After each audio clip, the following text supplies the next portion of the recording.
जय श्री कृष्ण। कैसे हो आप सब? आपका स्वागत है हमारी स्टोरी टाइम चैनल में। तो चलिए आज की कहानी शुरू करते हैं। कहते हैं कि माँ की ममता को तोड़ने के लिए कोई तराजू अब तक बना ही नहीं, और गरीब माँ के त्याग को समझने के लिए कोई अक्लमंद बेटा अब तक जन्मा ही नहीं। मुंबई की भीड़ भाड़ के बीच, जहाँ लोग अपने सपनों के लिए दौड़ते हैं, वहाँ एक माँ थी, जानकीबेन।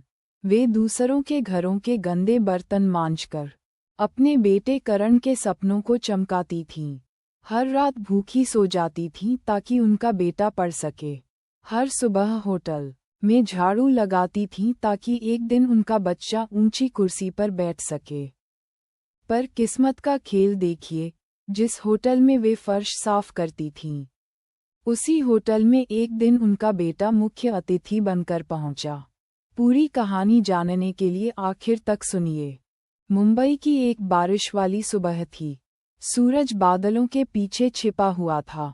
मलाड की झुगी झोपड़ी में बारिश की बूंदें टपकते टिन के छप्पर पर ऐसे टपक रही थीं मानो कोई टूटा हुआ दिल थाप दे रहा हो। जानकीबेन ने अपने पुराने कपड़े निचोड़े, गीले बाल पीछे बांधे, सिर पर पॉलीथीन का टुकड़ा रखा और निकल पड़ी। माँ, आज बाहर बहुत पानी है, पीछे से छोटी बेटी रिया ने कहा। जानकीबेन मुस्कुराईं। अगर मैं न जाऊं बेटा, तो तेरे भैया करण की किताबें कौन खरीदेगा? उन्होंने झुककर बेटी का माथा चूमा और बिना कुछ कहे बाहर निकल गईं। मुंबई के गीले रास्ते, भीगी बसें, लोकल ट्रेन और फिर होटल सीव्यू पैलेस की चमचमाती दीवारें, यही उनकी रोज की यात्रा थी। उस होटल की चमक से उन्हें कभी ईर्ष्या नहीं हुई, बस कभी सोचती, काश मेरा करण भी एक दिन ऐसे सूट पहनकर यहाँ आए, जैसे यहाँ बड़े बड़े लोग आते हैं। जानकीबेन के पास अपने लिए कभी वक्त नहीं था। सुबह 4 बजे उठती, बच्चों के लिए खाना बनाती, खुद सिर्फ चाय पीकर काम चला लेती। माँ, तू इतना कम क्यों खाती है? करण अक्सर पूछता। वे हंस पड़ती। मुझे भूख कहाँ लगती है बेटा, मैं तो भगवान का नाम लेकर पेट भर लेती हूँ। दरअसल बचा हुआ खाना वे रख लेती थीं ताकि बच्चों को दोनों समय पेट भर खाना मिले। उनका शरीर पहले जैसा नहीं रहा था। कमर में दर्द, हाथों में सूजन, पर चेहरा अब भी शांत था, जैसे जिंदगी के हर घाव पर मरहम लगा दिया हो। एक समय था जब उनके पति महेश भाई फैक्ट्री में काम करते थे। एक हादसे में उनकी जान चली गई। 2 छोटे बच्चे और दुनिया का सारा बोझ जानकीबेन के कंधों पर आ गया। रिश्तेदारों ने मुंह फेर लिया। मुंबई में किसका कौन होता है, यही उस दिन समझ आ गया था। होटल में सफाई का काम बड़ी मुश्किल से मिला था।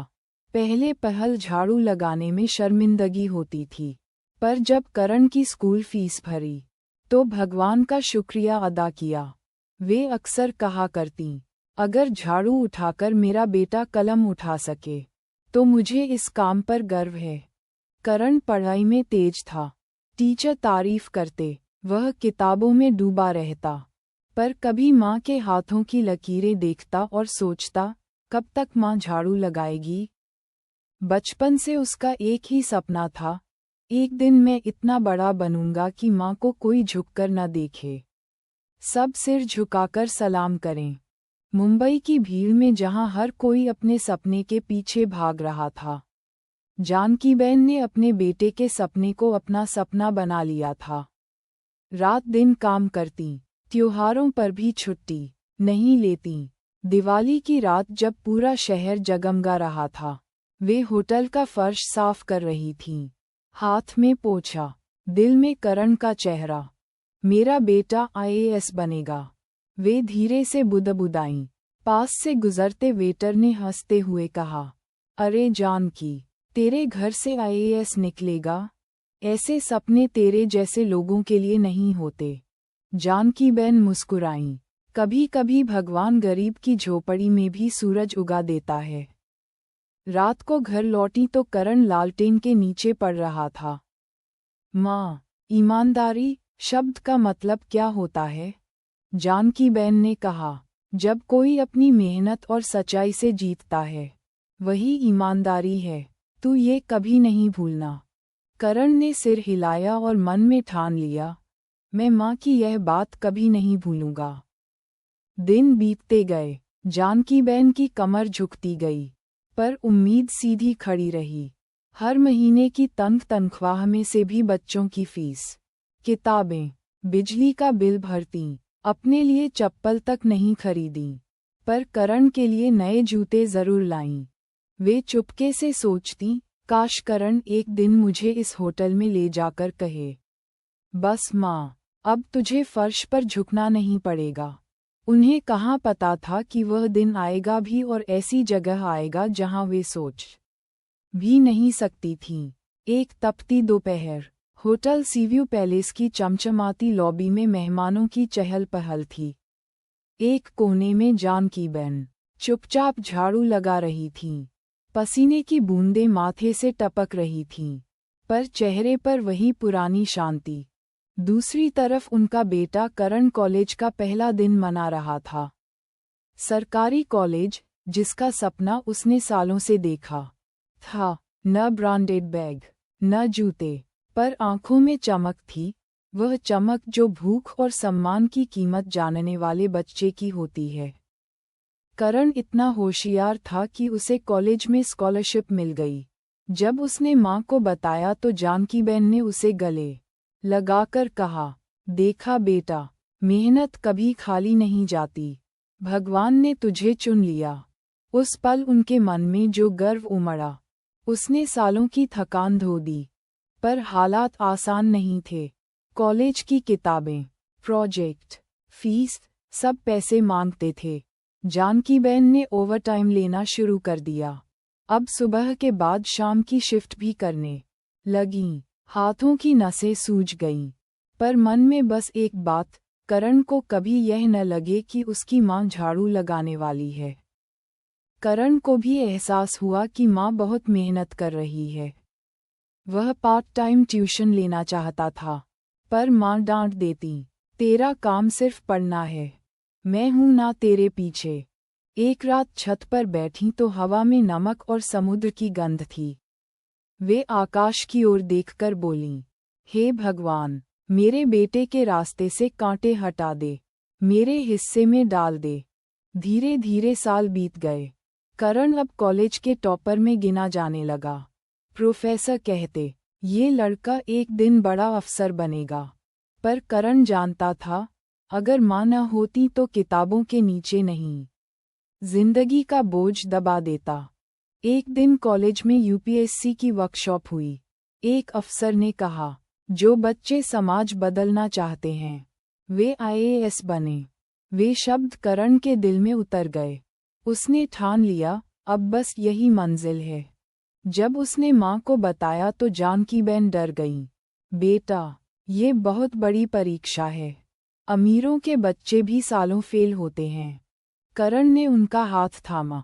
माँ, मैंने तेरे झाड़ू से सीखा है, रोज थोड़ी थोड़ी मेहनत करो तो कोई फर्श इतना गंदा नहीं होता कि साफ न हो सके। जानकीबेन की आंखें भर आईं। उस रात होटल में देर तक झाड़ू लगाती रहीं। हर फर्श पर लगता जैसे अपने बेटे का रास्ता साफ कर रही हूँ। दीवार के पास खड़ी होकर हाथ जोड़कर बुदबुदाईं, भगवान, मेरी उम्र भले ही कम बाकी हो, करण का सपना पूरा कर दे। करण ने दिन रात एक कर दिए। दिन में लाइब्रेरी, रात में झुग्गी के पास स्ट्रीट लाइट के नीचे पढ़ाई। माँ हर रात उसके लिए चाय लाती और चुपचाप बैठकर उसे पढ़ते देखती। करण के चेहरे पर उन्हें अपने पति महेश भाई का साया दिखता।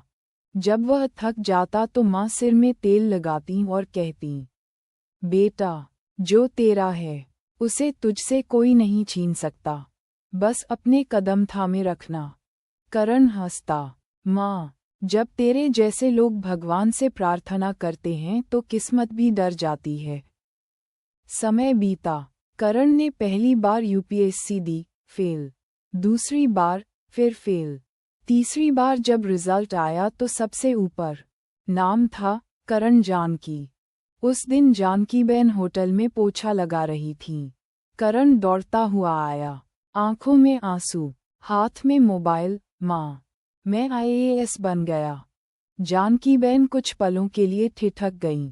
हाथ से पोछा गिर गया, आंखों से आंसू बह निकले, वे आंसू जो सालों से अंदर जल रहे थे। आज मेरी दुनिया चमक गई बेटा, अब मर भी जाऊं तो अफसोस नहीं। करण ने उनके गंदे हाथ थाम लिए। अब मैं तुम्हें इस झाड़ू से आज़ाद कर दूंगा माँ। उस दिन जानकीबेन के लिए जैसे नया जन्म था। उनकी मेहनत, उनकी तपस्या रंग लाई, पर उन्हें कहाँ पता था कि जिंदगी के पन्नों में अभी एक और परीक्षा बाकी थी, सबसे बड़ी और सबसे दर्दनाक। मुंबई के मरीन ड्राइव पर सूरज डूब रहा था। अब वह करण जानकी नहीं, करण जानकी आईएएस। मुंबई जोन था, चमचमाती सरकारी गाड़ी, झंडा, हर जगह इज्जत, लोग साहब कहकर बुलाते। पर वही लड़का जो कभी झुग्गी की गलियों में स्ट्रीट लाइट के नीचे पड़ता था, अब अपने सरकारी फॉर्म में माँ के झुग्गी के पते को छिपाता था। उसे डर था, लोग क्या सोचेंगे कि मैं एक झाड़ू लगाने वाली का बेटा हूँ। एक शाम ऑफिस से लौटते हुए उसका दोस्त रवि बोला, कल होटल सीव्यू पैलेस में बड़ा प्रोग्राम है, मंत्री जी आ रहे हैं, तू मुख्य अतिथि है। करण हंसा, वह होटल तो बहुत मशहूर है, सुना है स्टाफ बहुत पुराना और ईमानदार है। रवि बोला, हाँ, कुछ लोग तो 20-25 साल से वहीं हैं। ये सुनकर करण के मन में कुछ अजीब सा लगा, पर उसने खुद को समझाया, अब सब पीछे छूट गया। उस रात वह बंगले के बरामदे में बैठा था, सामने शाही डिनर टेबल, चमचमाती लाइट्स, पर अंदर एक सन्नाटा। महीनों से माँ को फोन नहीं किया था, पहले हफ्ते में करता था, फिर काम का बहाना, फिर माँ का टूटा फूटा लहजा उसे कमज़ोर बना देता था। इस डर से फ़ोन नहीं उठाता था। दूसरी तरफ जानकीबेन अब भी उसी होटल में सफाई कर रही थीं। चलने की रफ्तार धीमी पड़ गई थी, पर आदत वही थी। हर महीने करण के नाम थोड़ी रकम बचातीं और कहतीं, कभी उसके बच्चों के काम आएगी। उन्हें इस बात की परवाह नहीं थी कि बेटा बड़ा अफसर बन गया या नहीं। बस एक आस थी, कभी आएगा, कहेगा, माँ, चल मेरे साथ। होटल का बाकी स्टाफ मजाक करता, जानकी, अब अपने बेटे को भूल जा। बड़े लोग अपने अतीत से शर्माते हैं। वे हंसकर टाल देती, नहीं, मेरा बेटा ऐसा नहीं है। उसने वादा किया था, पर अंदर से अब वे भी जान चुकी थीं कि वक्त बदल गया है। बस उनका रिश्ता नहीं बदला, जो उनकी झुर्रियों में लिखे त्याग जितना सच्चा था। फिर एक दिन करण का प्रमोशन हुआ। उसे मुंबई सिटी डेवलपमेंट डिपार्टमेंट का चीफ बनाया गया। पहला बड़ा project Mumbai hotel workers welfare scheme launch करना, और उसका उद्घाटन होना था होटल सीव्यू पैलेस में। नियति हंस रही थी। कार्यक्रम से एक दिन पहले करण फाइलें देखते हुए बुदबुदाया, कभी सोचा नहीं था कि जिस होटल में कभी कहा गया था कि गरीबों के सपने झोपड़ी तक ही रहते हैं, वहीं अफसर बनकर जाऊंगा। वह दिन आ गया। सुबह 10 बजे होटल में तैयारियां जोरों पर। लाल कालीन बिछ रहा था, स्टाफ लाइन में खड़ा था। जानकीबेन भी थीं, सफ़ेद यूनिफॉर्म में, कमर झुकाकर फर्श चमका रही थीं, मन में भगवान का नाम जप रही थीं। मैनेजर ने कहा, आज कोई बड़ा अफसर आ रहा है। जानकीबेन ने हल्के मुस्कान के साथ कहा, भगवान करे वह अफसर अपने माँ बाप की इज्जत करना जानता हो। कुछ देर बाद होटल के बाहर झंडे वाली गाड़ी रुकी। उसमें से सूट बूट में, सिर ऊंचा करके, आत्मविश्वास भरी चाल से उतरा करण। पूरा स्टाफ झुककर सलाम कर रहा था। जानकीबेन ने भी बिना देखे झुककर नमस्ते किया। जब सिर उठाया तो सामने उनका बेटा खड़ा था। पांव ठिठक गए, सांस रुक गई, आंखें नम हो गईं। वे वहीं जम गईं, एक माँ फर्श पर झुकी हुई और सामने मंच। पर उसका अफसर बेटा, किस्मत ने दोनों को एक छत के नीचे ला खड़ा किया था। बस रिश्ते की ऊंचाई और जमीन अलग थी। साहब तशरीफ ला चुके हैं। गेट पर आवाज गूंजी। लाल कालीन पर कदम रखते करण ने घड़ी देखी। टाइम पर पहुंच गया। मीडिया के कैमरे चमकने लगे। मैनेजर झुककर बोला, सर, अंदर तशरीफ लाएं। हम सब आपकी राह देख रहे थे। करण आगे बढ़ा। तभी कोने में जानकीबेन झुकी हुई पोछा लगा रही थीं। उनके कानों में कोई जाना पहचाना नाम गूंजा। मिलिए हमारे मुख्य अतिथि श्री करण जानकी जी से। हाथ से पोछा गिर गया। पीछे मुड़ी तो सामने वही चेहरा था जो सालों पहले उनकी गोद से उठकर सपनों की ओर चल पड़ा था। सांसें रुक गईं, गला सूख गया। कुछ पल वहीं खड़ी रह गईं, भीड़ के बीच सफाई की यूनिफॉर्म में, हाथ में गंदा कपड़ा और सामने मंच पर उनका बेटा, सफ़ेद शर्ट, ब्लू ब्लेजर, चमकता आईएएस बैच। करण की नज़र भी उस कोने में गई। एक पल को चेहरा जाना पहचाना लगा, पर उसकी समझदारी बोली, नहीं, सिर्फ संयोग है। माँ यहाँ नहीं हो सकती। पर दिल नहीं माना। माँ, बहुत धीमी आवाज़ में किसी ने कहा। वह आवाज़ भीड़ में खो गई, पर करण के कानों ने सुन ली और दिल ने पहचान लिया। जब माँ बेटे की आंखें मिलीं तो वक्त थम गया। भीड़, कैमरे, अफसर, पत्रकार, सब धुंधले पड़ गए। बस दो आंखें थीं, एक में गर्व, दूसरी में पश्चाताप। सर, मंच पर चलिए, किसी ने कहा। करण ने खुद को संभाला और आगे बढ़ गया। माइक थामा। माननीय महानुभावों, आज हम मुंबई के मेहनती वर्कर्स के लिए नई योजना शुरू कर रहे हैं। पर शब्द गले में अटक गए। नज़र बार बार उसी कोने की ओर जा रही थी जहां उनकी माँ अब भी खड़ी थीं, सिर झुकाए, हाथ में कपड़ा। दूसरी तरफ जानकीबेन धीरे धीरे पीछे हट गईं। आंखें भर आईं, पर चेहरे पर गर्व की मुस्कान थी। उन्होंने फर्श पर गिरा कपड़ा उठाया और भगवान की मूर्ति की ओर देखकर बुदबुदाईं, शुक्रिया प्रभु, आज मेरे बेटे को यहाँ तक पहुँचाया। पर अंदर एक दर्द था, काश वह मुझे पहचानता। कार्यक्रम खत्म हुआ। लोग करण से हाथ मिला रहे थे, फोटो खींचवा रहे थे, पर हर मुस्कान के पीछे माँ का चेहरा दिख रहा था, जिसने अपनी भूख मिटाकर उसके सपनों को सींचा था। आखिर जब सब चले गए तो करण रुका रहा। मैनेजर साहब, उसने पूछा, यहाँ जो बुजुर्ग महिला फर्श साफ करती हैं, उनका नाम क्या है? जानकीबेन। सर, बहुत पुरानी हैं, 25 साल से काम कर रही हैं, बहुत ईमानदार हैं। करण के शरीर में जैसे बिजली दौड़ गई। जानकीबेन, उसने धीरे से दोहराया। गला सूख गया। आंखों के सामने सारी पुरानी यादें उमड़ आईं। बारिश की सुबहें, माँ की चाय, झोपड़ी की रोशनी और वह झाड़ू जो उसके सपनों का आधार था। वह तेजी से सर्विस कॉरिडोर की ओर दौड़ा। वहाँ जानकीबेन एक कोने में बैठी अपने थके हाथ सहला रही थीं। पीछे से किसी ने पुकारा, माँ। वह शब्द हवा को चीरता हुआ गया। जानकीबेन ने पीछे मुड़कर देखा, सामने उनका बेटा, आंखों से आंसू बहते हुए। सूट की जगह अब विनम्रता का आवरण था। माँ, मुझसे गलती हो गई, मैं आपको पहचान नहीं पाया। मैं खुद को बड़ा समझने लगा था, पर आप ही मेरी सबसे बड़ी पहचान हैं। करण उनके चरणों में गिर पड़ा। जानकीबेन के आंसू उनके बालों पर टपके। नहीं बेटा, मुझे तुझ पर गर्व है। तू बड़ा इंसान बन गया। नहीं माँ, मैं बड़ा नहीं हूँ। मैं तो आज तक तेरा वही बच्चा हूँ जिस पर तूने मेहनत से सपने लिखे। ये दृश्य देखकर होटल का सारा स्टाफ सन्न रह गया।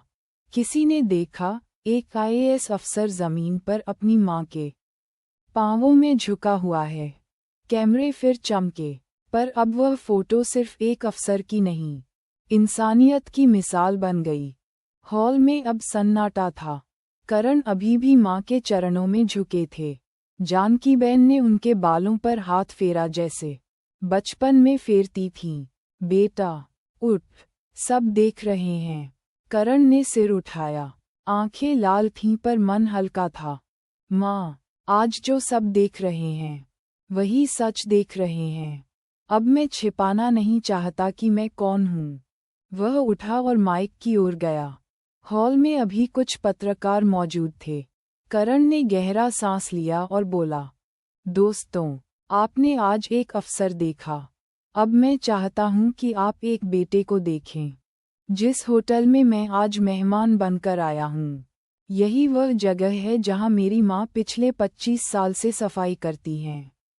आज तक मैंने ये छिपाया क्योंकि मुझे डर था कि लोग मुझे छोटा समझेंगे। पर आज समझ आया, छोटा मैं नहीं, मेरी सोच थी। मीडिया के कैमरे अब उनकी ओर मुड़े। हर फ्लैश के साथ जानकीबेन की आंखें भर आती थीं।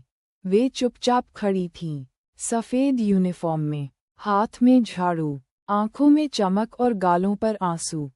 करण ने आगे कहा, मेरी माँ ने भूख से लड़कर मुझे पढ़ाया, खुद फर्श पर झुकी ताकि मैं किसी के सामने कभी न झुकूं। आज मैं जो कुछ भी हूँ, इस झाड़ू की वजह से हूँ। इस झाड़ू ने मेरे सपनों की मिट्टी को चमकाया है। फिर वह नीचे झुका, माँ के हाथ से झाड़ू लिया और उसे सीने से लगा लिया। पूरा हॉल खड़ा हो गया। तालियों की गड़गड़ाहट में इंसानियत की आवाज़ गूंज उठी। जानकीबेन रो रही थीं, पर खुशी के आंसू थे। उनका बेटा जो कभी उन्हें छिपाता था, आज पूरी दुनिया के सामने कह रहा था, यह मेरी माँ है और मुझे इन पर गर्व है। मैनेजर जो पहले सिर्फ डांटता था, अब झुककर बोला, माँ जी, हमें माफ़ कर दीजिए। आज आपने हमें सिखाया कि असली सम्मान किसे कहते हैं। करण ने माइक पर कहा, आज से इस होटल में काम करने वाले हर सफाई कर्मचारी को हाउसकीपिंग स्टाफ नहीं, होटल का आधार स्तंभ कहा जाएगा। और सरकार की ओर से मैं घोषणा करता हूँ, इन सब के बच्चों की पढ़ाई का पूरा खर्च अब सरकार उठाएगी। ये सुनकर जानकीबेन ने आंखें बंद कर लीं। उनके होठों पर सिर्फ यही शब्द निकले, धन्य भगवान। अब कोई दूसरी जानकी अपने बेटे से दूर नहीं रहेगी। अगले दिन हर अखबार की हेडलाइन थी, आईएएस अफसर ने मां के सफाई वाले झाड़ू को सम्मान का प्रतीक बनाया। नीचे फोटो थी, एक बेटा अपनी मां के चरणों में झुका हुआ और मां के हाथ में झाड़ू। पूरा देश उस तस्वीर को देखकर रो पड़ा। लोग कहने लगे, अगर हर बेटा ऐसा हो जाए तो कोई मां कभी न झुके, कोई गरीबी शर्म की बात न रहे। शाम को करण अपने बंगले पर लौटा। अब भी वही विनम्रता थी। रात में मां को साथ लेकर पहली बार समुद्र किनारे बैठा। दोनों चुप थे। जानकीबेन ने पूछा, बेटा, अब तू मुझे अपने साथ रखेगा? करण हंसा, माँ, अब तो तू मेरे अंदर रहती है। फिर धीरे से बोला, पर अब मुझे तेरे हाथ का खाना चाहिए, तेरे आशीर्वाद की महक चाहिए, बाकी सब बेकार है। जानकीबेन ने उसकी ओर देखा। तू जब छोटा था करण, मैं हर रात भगवान से कहती थी, मेरा बेटा बड़ा अफसर बने। पर अब सोचती हूँ, कहना चाहिए था कि मेरा बेटा बड़ा इंसान बने। करण ने उनका हाथ थामा। माँ, आज तेरी दोनों प्रार्थनाएं पूरी हो गईं। दूर अरब सागर की लहरें किनारे को छू रही थीं, जैसे मुंबई खुद उस माँ के पांव धोकर आशीर्वाद मांग रही हो। कहानी का अंत उस झोपड़ी जितना सादा पर उतना ही रोशन था। अब वह झोपड़ी खाली नहीं थी, वहाँ एक तख्ती लटक रही थी। यहीं से शुरू हुई थी एक माँ की मेहनत और एक अफसर की इंसानियत। और नीचे लिखा था, माँ के झाड़ू ने जिस बेटे को चमकाया, वही बेटा आज देश को साफ कर रहा है। और यह कहानी समर्पित है हर उस माँ को जो खुद थक जाती है ताकि उसका बच्चा ऊंचा उड़ सके। अपनी माँ को आज ही गले लगा लो, क्योंकि माँ का त्याग अनमोल है और उनका सम्मान हमारी सबसे बड़ी जिम्मेदारी। अगर आपको कहानी पसंद आई हो तो लाइक करें। चैनल सब्सक्राइब करें और बेल आइकन दबाकर ऑल पर सेट कर दें ताकि नई कहानी की सूचना तुरंत मिले। तो चलिए, फिर मिलते हैं एक नई कहानी के साथ। धन्यवाद। जय श्री कृष्ण।